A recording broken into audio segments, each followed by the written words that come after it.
Miscarriage यानी गर्भपात, ये एक बड़ा ही दुखद समाचार होता है किसी भी दंपत्ति के लिए, खासकर जब प्रेगनेंसी बहुत ही प्रेशियस हो। आज हम इस पर डिटेल में चर्चा करेंगे कि मिसकैरेज के क्या कारण हैं और अगर मिसकैरेज हो जाए तो उसके लिए आप आगे क्या प्लान कर सकते हैं। मैं doctor Neelu Prasad, director Aastha luck hospital and Aastha IVF। Miscarriage जिसे हम एबॉर्शन या गर्भपात के नाम से भी जानते हैं, और जब भी प्रेगनेंसी पॉजिटिव आती है तो सारे लोगों में एक खुशी की लहर दौड़ जाती है।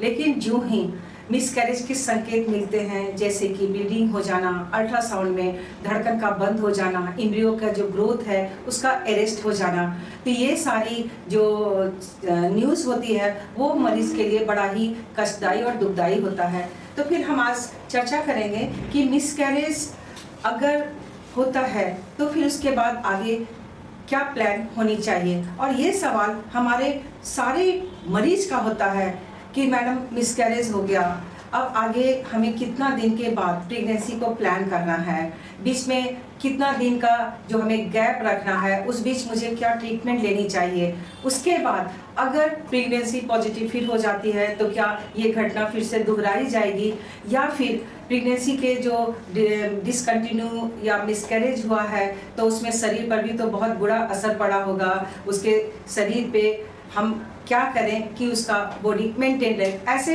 बहुत सारे सवाल आते हैं। आज हम बात करेंगे कि अगर मिसकैरेज अर्ली वीक्स में होता है, यानी कि लगभग 6 वीक 7 वीक के आसपास, और अगर पहली बार हुआ है तो उसमें बहुत घबराने की बात नहीं है। प्रेगनेंसी को सबसे पहले मुझे टर्मिनेट करना है, आइदर मेडिकली और फिर या सर्जिकली। मेडिकली टैबलेट से करते हैं और सर्जिकली हम लोग अंडर एनेस्थीसिया सक्शन इवैक्यूएशन के द्वारा करते हैं। अब हम इसे कंफर्म करते हैं लगभग 1 सप्ताह या 10 दिन के बाद पेशेंट को दोबारा बुला करके कि उसकी कंप्लीटली जो कैविटी है इवैक्यूएट हुई या नहीं हुई, और फिर हम आगे का प्लानिंग सिक्योर करते हैं। ऐसी महिलाएं जिसका पहली बार मिसकैरेज हुआ है वो आराम से 1 से 2 महीने के बाद अगेन प्रेगनेंसी प्लान कर सकते हैं, और ये प्रेगनेंसी निश्चित रूप से बिना किसी समस्या के 9 महीने तक कंटिन्यू करती है। इसमें समस्याएं कम आती है। लेकिन बात आती है कि अगर किसी का मिसकैरेज वो रिकरेंट अगर हो रहा हो, 6 to 8 वीक में प्रेगनेंसी जो है बार बार उसका अगर डिसकंटिन्यू हो रहा हो, तो वैसे कंडीशन में क्या करना है। तो हम बताना चाहेंगे कि अगर प्रेगनेंसी का रिकरेंट मिसकैरेज हो रहा है तो 2 मिसकैरेज के बाद निश्चित रूप से उसे एक डॉक्टर से संपर्क करना होगा, और डॉक्टर उसे पूरा इन्वेस्टिगेट करेंगे कि आखिर इस मिसकैरेज का कारण क्या है।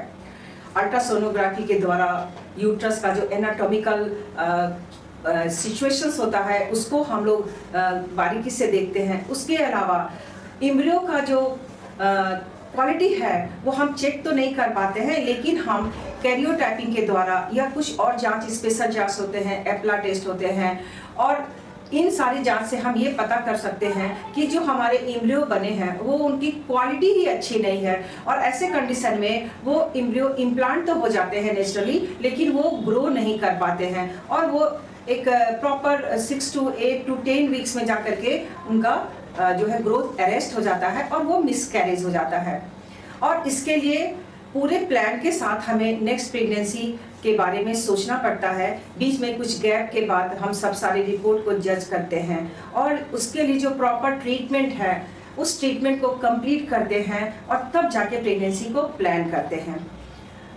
अब हम बात करेंगे कि अगर किसी का मिड ट्राइमेस्ट्रिक एबॉर्शन है, यानी कि लगभग 18 से 20 सप्ताह 22 सप्ताह में अगर मिसकैरेज हो रहा है, और वो भी बार बार, अगर एक बार होती है उसमें तो फिर उसमें हमें बहुत ज़्यादा इन्वेस्टिगेशन की ज़रूरत नहीं पड़ती है। लेकिन अगर उसमें रिकरेंट है तब फिर हमें नेक्स्ट प्रेगनेंसी प्लान करने के लिए उसका अल्ट्रासाउंड से हम यूट्रस का कंडीशन जांच करते हैं कि कोई सेप्टम, कोई फाइब्रॉइड या कोई पॉलिप या कोई मास ऐसा तो नहीं है जो प्रेगनेंसी को ग्रो करने में उसके लिए जो है वो रुकावट पैदा कर रही है।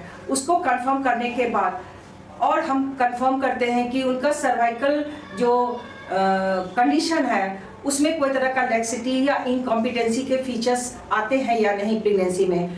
हम उसे भी कंफर्म करते हैं, ताकि जब भी प्रेगनेंसी प्लान करें तो नेक्स्ट टाइम में हम उसे 11 से 12 सप्ते में बच्चेदानी के मुंह पर हम टाँका लगा सकते हैं, ताकि हम प्रेगनेंसी को 9 महीने तक कंटिन्यू कर सकें। और मिसकैरेज अगर मिड ट्राइमेस्टिक है तो हम बीच में 3 से 4 महीने के गैप के बाद अगेन हम प्रेगनेंसी के लिए प्लान कर सकते हैं। तो इन दोनों ही कंडीशन में जो मिसकैरेज है उसके लिए आपको एक अच्छे सेंटर पर एक डॉक्टर से कंसल्ट करके कंप्लीट एंटीनेटल चेकअप में रहना है। जो भी इन्वेस्टिगेशन है उसे कराना है, जो मेडिसिन सलाह की जाती है उसको प्रॉपर टाइम पर लेना है। और इसके बाद जो डॉक्टर के अकॉर्डिंगली जो डेट डिसाइड होती है, आइदर वो नॉर्मल या फिर सिजेरियन से हम लोग प्लान करते हैं, तो टिल प्रेगनेंसी हम लोगों को कंटिन्यूअस एडवाइस में रहना है, ताकि हम जो है एक सेफ और सुरक्षित डिलीवरी करके एक हेल्दी बेबी को हम घर ले जा सकें। धन्यवाद।